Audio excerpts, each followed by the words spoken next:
For years, the drone industry has been obsessed with one thing above all else: power. Bigger sensors, longer range, heavier payloads, more aggressive flight modes.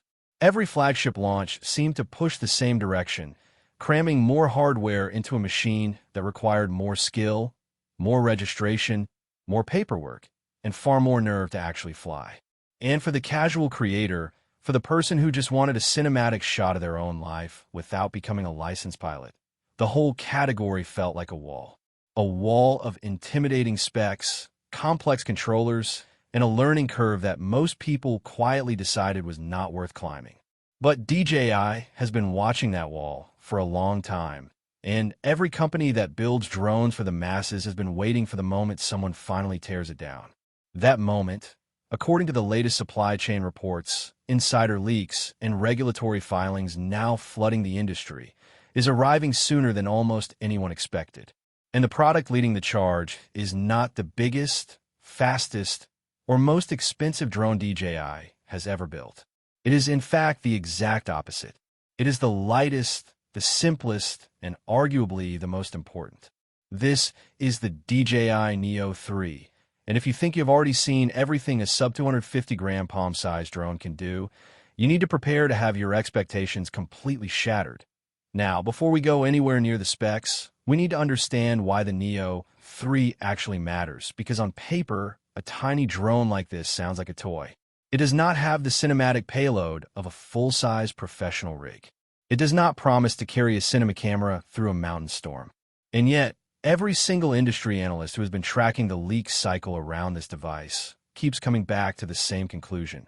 The Neo 3 is the drone that could finally take the category out of the enthusiast niche and put it into the hands of literally everyone. And the reason is a single number: 249 grams. That is the magic weight threshold that keeps a drone below the registration requirement in most major markets around the world. It is the line that separates a serious hobbyist commitment from a casual impulse purchase. It is the number that lets a complete beginner unpack a drone, launch it from the palm of their hand, capture a stunning overhead shot, and land it back in that same palm, all without ever touching a controller, without ever registering the device, and without ever reading a single page of a manual that reads like a legal document. The Neo 3 is not just another refresh of a popular product. It is a deliberate, calculated assault on every barrier that has kept drones out of the mainstream for a decade. And here is where the current leak cycle gets genuinely interesting, because what is emerging from the newest batch of FCC filings, dealer inventories, and component supplier reports is not a gentle evolution of the original Neo. This is a full generational leap wrapped in a body that still weighs less than a cup of coffee. The most striking detail to come out of the recent leaks is the redesigned chassis.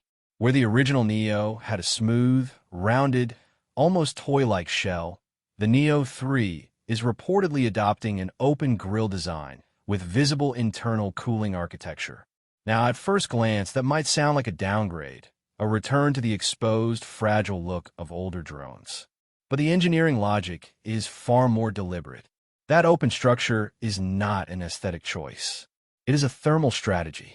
Because inside that tiny frame, DJI is reportedly fitting a substantially upgraded propulsion system, a more powerful camera sensor, and an onboard processing stack that has to handle real-time obstacle avoidance and subject tracking simultaneously.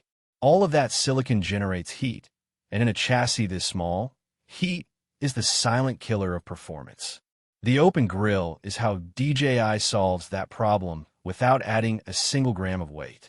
Airflow becomes the cooling system. The design does the work that a fan and a heat sink would normally do, and it does it without sacrificing the drone's ability to stay well under that critical weight limit. But the chassis is only the beginning. The real story of the Neo 3, the detail that has enthusiasts refreshing their news feeds every morning, is the camera.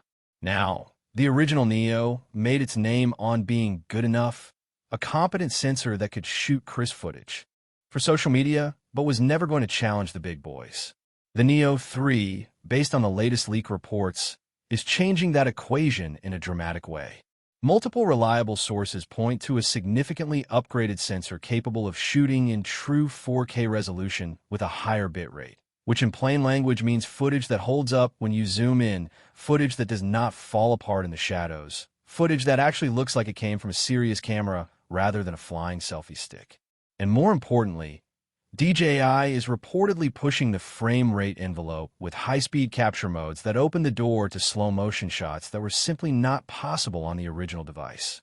Think about what that means for a moment. A sub-250g drone that you can launch from your hand, that needs no registration, that costs a fraction of a flagship, and that can now shoot footage sharp enough and smooth enough to sit comfortably alongside content from machines 3 times its price. That is not an incremental update. That is a repositioning of an entire product category. And yet, the camera sensor, impressive as it is only half of the imaging story, because a drone camera is only as good as its stabilization. And this is where the Neo 3 is reportedly making its most significant leap. The original Neo relied on electronic image stabilization, a software-based system that crops into the frame and smooths out the wobble after the fact. It works, but it has limits. It struggles in low light. It can produce that soft, slightly warped look when the drone is moving aggressively, and it always carries a small penalty in field of view. The Neo 3, according to the latest insider reports, is shifting toward a hybrid approach that layers a more sophisticated stabilization algorithm on top of an upgraded gimbal-like sensor assembly. Now, before the purists get excited, this is not the full 3-axis mechanical gimbal you would find on a professional drone. That would add too much weight and too much cost for this class of device. But the reports suggest DJI has found a clever middle ground, a sensor setup that physically compensates for the high-frequency vibrations that plague small drones, while the software handles the slower, larger movements. The result, if the leaks hold, is footage that is dramatically smoother in real-world conditions, footage that survives wind, footage that survives quick directional changes, and footage that finally removes the last excuse a casual creator had to keep their phone on a stick instead of putting a drone in the air. But here's the thing about this class of drone, and it is the thing that the Neo 3 is reportedly betting its entire future on. The hardware matters far less than what the drone can do, all by itself. Because the whole point of a palm-sized, controller-free drone is that the person flying it is not a pilot. They're a hiker, a parent, a cyclist, a traveler, someone who wants a beautiful shot without wanting a degree in aviation. And so the true battleground for the Neo 3 is not the sensor, not the chassis, not even the price. It is the intelligence. It is the autonomous software that has to decide, in real time, where the drone should be, what it should track, and how it should keep its subject perfectly framed while navigating a messy, unpredictable real world. And this is where the current leaks cycle delivers its most compelling detail yet. DJI is reportedly pouring an enormous amount of engineering effort into a completely reworked subject tracking and gesture control system for the Neo 3.